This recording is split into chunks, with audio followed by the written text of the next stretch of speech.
దేశంలో రాష్ట్రంలో కాంగ్రెస్ పార్టీ అన్ని వర్గాల సంక్షేమాన్ని దృష్టిలో పెట్టుకుని ప్రత్యేకంగా కసరత్తు చేసి మేనిఫెస్టోలు విడుదల చేయడం జరిగిందని, అది ప్రజల్లో సూపర్ హిట్ గా నిలిస్తే మిగిలిన టీడీపీ, జనసేన, బీజేపీ కూటమి విడుదల చేసిన మేనిఫెస్టోలు అట్టర్ ఫ్లాప్ గా నిలిచాయని ఆ పార్టీ రాజమహేంద్రవరం పార్లమెంట్ అభ్యర్థి గిడుగు రుద్రరాజు అన్నారు. స్థానిక సోమాలమ్మ గుడి రోడ్లో ఉన్న కాంగ్రెస్ ఎన్నికల కార్యాలయంలో జరిగిన మీడియా సమావేశంలో గిడుగు రుద్రరాజు మాట్లాడుతూ 3 పార్టీల కూటమి పేరుతో 2 పార్టీలు జతకట్టి విడుదల చేసిన మేనిఫెస్టోతో పాటు జగన్మోహన్ రెడ్డి మేనిఫెస్టో కూడా ప్రజలను ఆకట్టుకోవటం లేదన్నారు.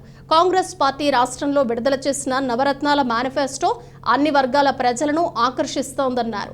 బీజేపీ రాష్ట్ర నాయకత్వం లేకుండానే కూటమి మేనిఫెస్టో విడుదల చేసిందని ఎద్దేవా చేశారు.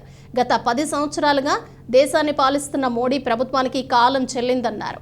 ప్రజలు విఘ్నతతో ఆలోచించి పార్లమెంట్, అసెంబ్లీ ఎన్నికల్లో కాంగ్రెస్కు ఓటేసి గెలిపించాలని కోరారు.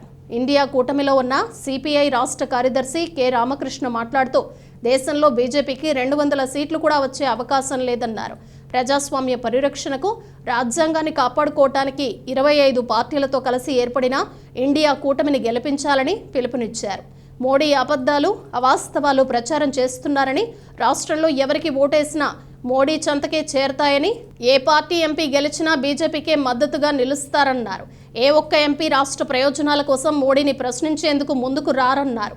సమావేశంలో సిపిఐ జాతీయ కార్యవర్గ సభ్యురాలు అక్కినేని వనజ, కాంగ్రెస్ అభ్యర్థులు బోడా వెంకట్, బాలెపల్లి మురళీధర్, సిపిఐ జిల్లా కార్యదర్శి టి మధు, కాంగ్రెస్ నాయకులు చింతాడ వెంకటేశ్వరరావు, ఇజ్జరౌతు విజయలక్ష్మి, బిల్డర్ బాబీ, ఆమ్ ఆద్మీ నాయకులు పాల్గొన్నారు. విషయం మనందరికీ తెలుసు.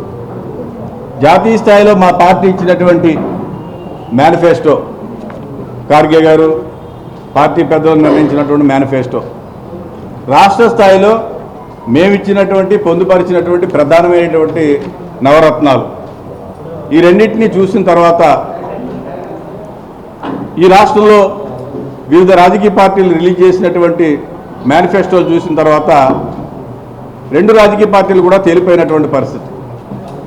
ప్రధానంగా భారతీయ జనతా పార్టీ అయితే నిన్న జరిగినటువంటి మేనిఫెస్టో విడుదలలో వాళ్ళు డిజోన్ చేసుకున్నటువంటి పరిస్థితి మనందరూ తెలుసు. 3 రాజకీయ పార్టీలు కలిసి పోటీ చేస్తున్నా ప్రధానమంత్రి గారు కానీ, భారతీయ జనతా పార్టీకి సంబంధించిన నాయకులు కానీ కనీసం ఫోటోలు కూడా లేనటువంటి పరిస్థితి.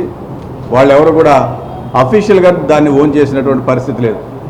సో ఈ నేపథ్యంలో కాంగ్రెస్ పార్టీ ఇచ్చినటువంటి జాతీయ మేనిఫెస్టో 5 ప్రధానమైనటువంటి అంశాలు, దాంట్లో సామాజిక న్యాయం, కులగణన, రాజ్యాంగాన్ని అమలు మార్పు, ఎస్సీ, ఎస్టీ, బీసీ మైనార్టీలకి సుప్రీంకోర్టు సీలింగ్ ఏదైతే ఉందో దాన్ని సవరించే విధంగా రాజ్యాంగంలో చర్యలు తీసుకుని ఆయా సామాజిక వర్గాలకి ఎక్కువ శాతం రిజర్వేషన్స్ ఇచ్చే విధంగా, కార్మికులకు సంబంధించినటువంటి చట్టాలు ఏవైతే ఉన్నాయో కార్మిక ప్రయోజనాలకి భంగం కల్పించేటువంటి కొన్ని భారతీయ జనతా పార్టీ చేసింది, వాటిని సవరించడం, వ్యవసాయ కార్మిక చట్టాలని సక్రమంగా అమలు చేయడం, అదేవిధంగా యువతకు సంబంధించి ఉద్యోగ ఉపాధి హామీలు, ప్రధానంగా దేశవ్యాప్తంగా ఉన్నటువంటి 20 లక్షల ఉద్యోగాల భర్తీ, ఈ రాష్ట్రంలో 2.25 లక్షల ఉద్యోగాల భర్తీ,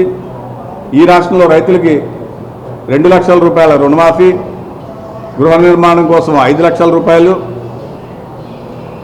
ప్రతి ఒక మహిళకి, పేద మహిళకి జాతీయ స్థాయి పార్టీ తీసుకున్నటువంటి నిర్ణయం ప్రకారం మహాలక్ష్మి పేరుతోటి 1 లక్ష రూపాయలు, అంటే నెలకి 8,333 రూపాయలు, 12 నెలలకి 1 లక్ష రూపాయలు, సంవత్సరానికి 1 లక్ష రూపాయలు, 5 సంవత్సరాలకు 5 లక్షల రూపాయలు ఇచ్చేటువంటిది. బీజేపీ 370 సీట్లు గెలుస్తుంది, ఎన్డీఏ 400 స్థానాలు గెలుస్తుంది, ప్రతిపక్షాలు సోదులో లేకుండా పోతాయని చెప్పి చాలా గంభీరంగా మాట్లాడుతూ వచ్చాడు. కానీ ఇవాళ ఫేజ్ 1, ఫేజ్ 2 అయిన తర్వాత మొత్తం ఆయన అజెండానే మార్చేసి అత్యంత దారుణమైన స్థితికి దిగజారి ఇవాళ మతాల మధ్య చిచ్చు పెట్టడానికి ప్రయత్నం చేస్తూ ఉన్నాడు.